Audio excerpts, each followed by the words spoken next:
Assalamualaikum warahmatullahi wabarakatuh. Perkenalkan, nama saya Muhammad Fikri Prayoga Sipautar, NIM 190403-012.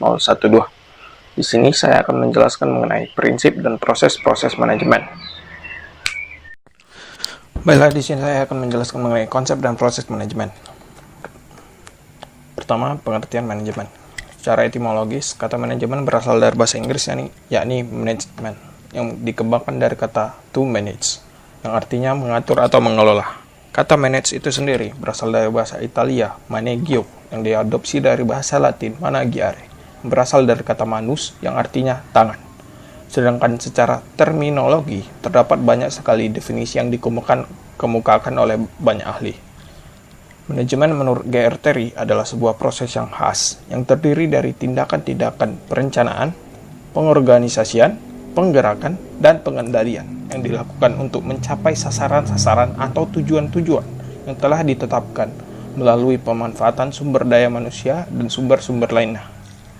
Sementara menurut Handoko, manajemen dapat didefinisikan sebagai bekerja dengan orang-orang untuk menentukan, menginterpretasikan, dan mencapai tujuan-tujuan organisasi dengan pelaksanaan fungsi-fungsi perencanaan atau planning, pengorganisasian atau organizing, penyusunan personalia atau kepegawaian, staffing, dan pengarahan dan kepemimpinan, leading, serta pengawasan atau controlling.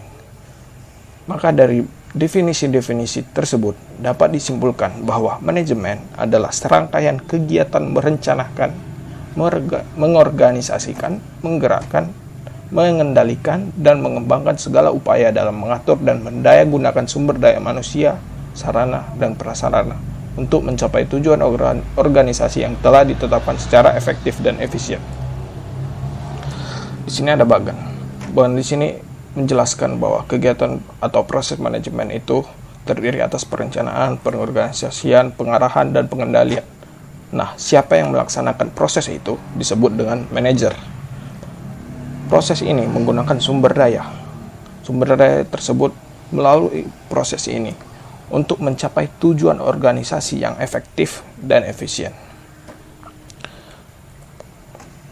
Proses manajemen, seperti yang telah disebutkan dari definisi tersebut, bahwa proses manajemen itu mencakup kegiatan perencanaan, pengorganisasian, pengarahan, dan pengendalian, atau planning, organizing, leading, and controlling. Planning itu terdiri atas menetapkan tujuan, menentukan cara mencapai tujuan tersebut, kemudian masuk ke dalam tahap pengorganisasian atau mengorganisasi kegiatan dan orang-orangnya, serta menentukan apa yang harus dikerjakan.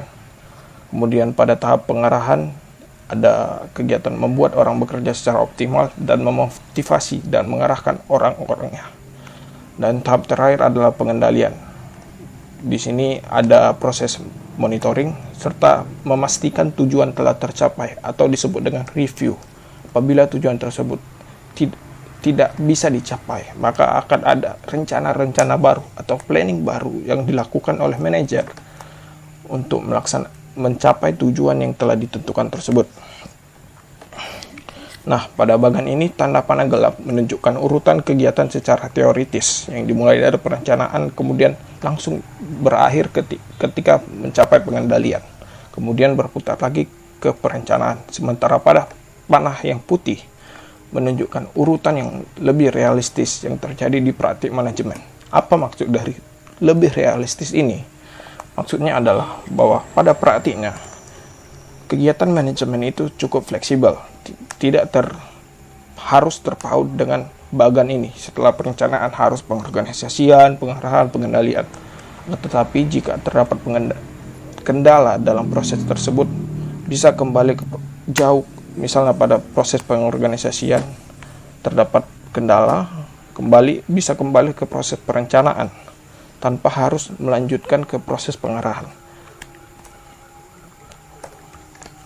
Oke, tadi kan saya sudah menyebutkan bahwa ada 4 proses manajemen. Apa proses yang 4 itu? Pertama, perencanaan atau planning.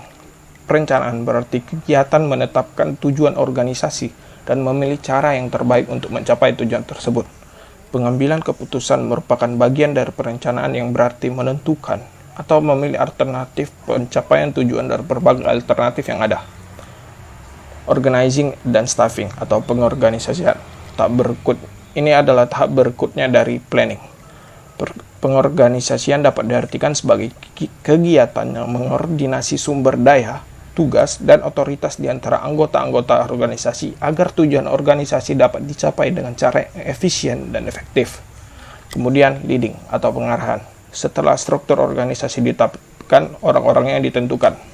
Langkah selanjutnya adalah membuat bagaimana orang-orang tersebut dapat bekerja dengan baik untuk mencapai tujuan organisasi. Dan tahap terakhir adalah pengendalian atau controlling. Pengendalian bertujuan melihat apakah kegiatan organisasi sesuai dengan rencana. Manajer harus selalu memonitor kemajuan organisasi. Fungsi controlling atau pengendalian meliputi 4 kegiatan. Yang pertama, menentukan standar prestasi, mengukur prestasi yang telah dicapai selama ini, membandingkan prestasi yang telah dicapai dengan standar prestasi. Berarti standar prestasi ini telah ditentukan pada tahap planning, dan melakukan perbaikan jika ada penyimpangan dari standar prestasi yang telah ditentukan. Kemudian kembali lagi ke fungsi perencanaan untuk periode berikutnya. Nah, sebagai seorang manajer, apa saja keterampilan yang dibutuhkan? Menurut Katz dan Mann, keterampilan yang dibutuhkan seorang manajer meliputi yang pertama, keterampilan konseptual atau conceptual skill. Kemampuan ini meliputi kemampuan analitik, berpikir logis, membuat konsep, hubungan kompleks, ambiguus, pemecahan masalah, serta kemampuan analisa atau antisipasi perubahan. Kemudian keterampilan interpersonal atau human skill merupakan keterampilan seorang manajer terhadap perilaku manusia, proses interpersonal, memahami perasaan anggota, sikap, motif orang lain, berkomunikasi, serta membuat hubungan kooperatif. Dan keterampilan yang terakhir adalah keterampilan teknis atau technical skill. Merupakan keterampilan dalam metode-metode, proses-proses, prosedur, keterampilan menggunakan alat, serta mengoperasikan peralatan tersebut. Nah, manajemen mempunyai tingkat atau level, di mana paling bawah, di tingkat terbawah ada first line manager. Sebenarnya ada di bawahnya lagi, tapi itu disebut dengan non-managerial employees atau pekerja non-manager. First line manager juga terkadang disebut foreman atau supervisor, bertugas untuk memerintahkan para pelaksana. Di atasnya ada middle manager yang bertugas untuk memerintah first line manager tersebut, menjabarkan strategi dan kebijakan perusahaan dalam kegiatan operasional. Dan pada tingkat paling atas ada top manager yang bertanggung jawab atas seluruh manajemen perusahaan, merumuskan strategi dan polisi perusahaan. Nah, dari 3 tingkat manajer tersebut, ada skills dan 3 skill yang telah disebutkan tadi. Semua skill tersebut harus dikuasai oleh seorang manajer, akan tetapi dengan porsi yang berbeda-beda.